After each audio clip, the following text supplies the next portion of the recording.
Hey, today I'm going to give you a quick walk around video review of my 2023 GMC Denali. I purchased the vehicle in December of 2022, so I've had it about 8 months now.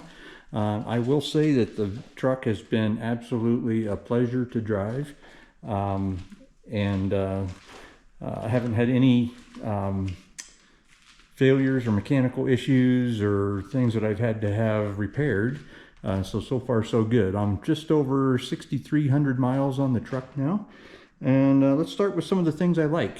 So I really was drawn to the styling. My last truck was a 2007 Ford F-250, which I loved and drove for 16 years, and it was time to get something new, so this is what I picked. I looked at Ford, I looked at Dodge, I looked at GM, and the styling of the GM just really drew me in, both interior and exterior. I mean, this interior is absolutely stunning when you compare it with you know, some of the other options that were on the market at the time. I think Dodge is got a little bit better material quality, but just a little bit more elaborate than what I was looking for. I like the clean, high-tech cues that GM has taken and really made this truck something special to drive. The engine. Another thing that drew me to GM was the fact that I could still get a good size V8. Ford V8 options are extremely limited. The EcoBoost that Ford has with turbos are, you know, just not what I was looking for. I'm sure they're good. I know they make more power even than this V8, but power isn't the ultimate, right? It's, you know, what you feel in terms of you know, just the feel of a V8, the sound of a V8, still very appealing to me in my later years. I grew up with V8, so you know, this is kind of what I expect to be able to drive, and there won't be that many in the future. So I wanted to have the opportunity to, you know, have one more before they're gone.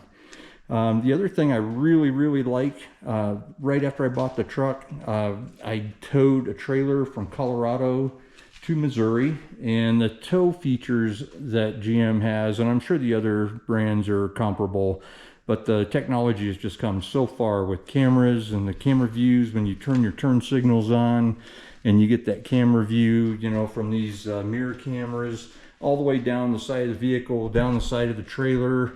Really just a nice confidence building feature. That, along with some of the other camera views to help you connect your trailer without having another person handy.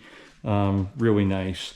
Now let's talk about some of the things I dislike. Right out of the gate, the tires that GM put on these were a Bridgestone. I don't even remember the model number or name. But in Colorado, you know, we get cold, wet weather, and I bought this truck in December, and it was virtually impossible to drive on wet, icy roads with those tires. I'm sure they put them on for, you know, reducing rolling resistance and improving fuel economy, but, you know, honestly, they're junk. So 600 miles after driving the truck, I went and put on some BF Goodrich, you know, trail TAs, trail terrain TAs. These tires have been spectacular, great traction. They're wearing really well. They're quiet. They're not, you know, overly aggressive, but they give you, you know, lots of sipes and lots of wet traction, which you need here in places like Colorado. Let's see, some of the other things that I really like or dislike were, well, I'd say I love the grille, I love the styling, and I love the wheels, the styling of the wheels. Both of these are a nightmare to wash and dry, and you know, I guess you get the good with the bad, but you know, just in general, Very detailed, very ornate grill. I love the look of it. I love that it looks like a truck still and not a car. But my gosh, it takes a half an hour at least to dry this grill, and you know, a good 2, 3, 4 minutes, you know, to kind of dry each of the wheels. Auto stop. All right, it's been around a while. I had a BMW before this, and was able to disable that through, you know, a tuning or a coding of the computer. This truck comes with the ability to disable it, which is really nice. So there's a button here on the dash, a little A with the circle around it. However, every time you start the truck, you get in, you'd have to push that button to disable it. I'd realize that usually at the first stoplight.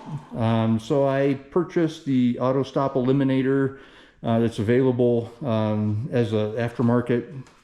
You have to disassemble quite a bit of the interior to install it, but it's not bad. Most of the newer cars, everything kind of snaps together pretty easily. So not that big a deal. The dynamic fuel management, on the other hand, is not something that you can pick and choose whether to enable or disable. And I'll talk a little bit about that when I get to some of the modifications that I've made on the truck. But I wish that there were an equal option to allow the driver of the vehicle to pick and choose, you know, those modes, and not be stuck with what GM feels is best.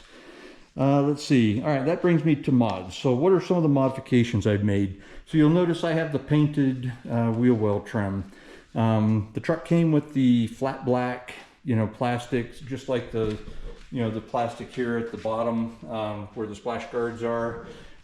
This groove that's in the, you know, the styling groove that's in the wheel flare, fender flare, on those black ones, started to collect a lot of dirt in the corners or in the lower parts of the groove that it was almost impossible to get clean. You needed a toothbrush and you know, other stuff, and a lot of grime here in the winter driving these things.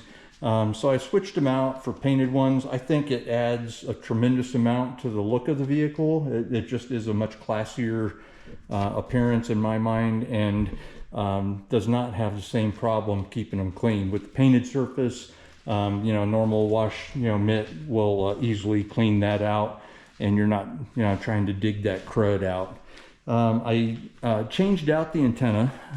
The antenna that came with the vehicle, no problem really, other than if you go through a car wash, those long antennas are prone to getting tangled up in those car wash apparatus, and so I just switched that out. That's a, you know, pretty simple thing.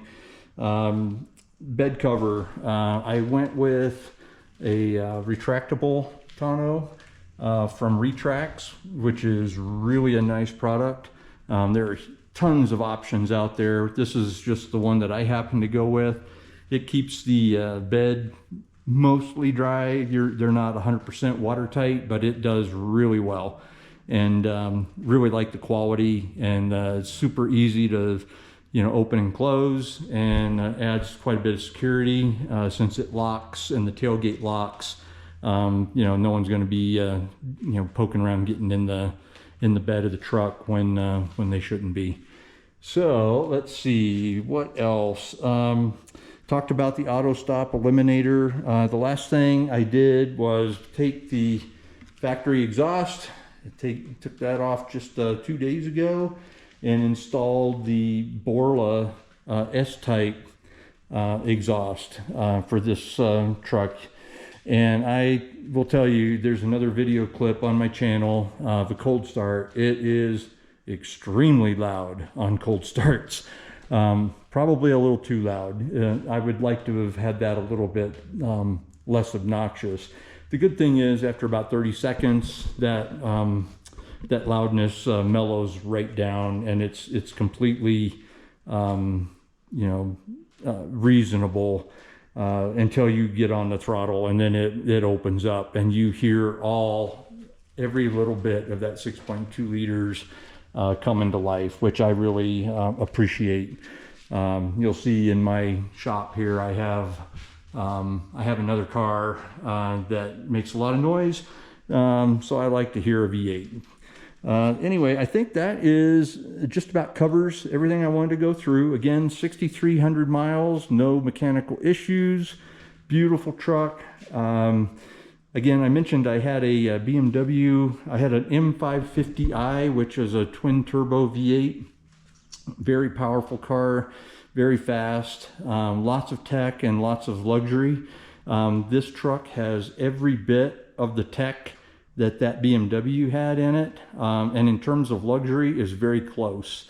The quality of interior materials, certainly not the same on the GMC as in the BMW. You know, the Napa leather in the BMW and other textures and features, you know, in the interior were certainly nicer quality, but all here, I mean, and the tech is very comparable. Now this truck is, you know, 5 years newer than what my BMW was, so the tech is catching up, but it's nice to be able to have all that luxury and technology in a practical vehicle that you can drive in the snow, pull a trailer, go to dinner, anything you can imagine. You know, this truck basically does it. So that's all I've got, and I hope you enjoy this review, and I may be posting additional things in the future as I make additional mods.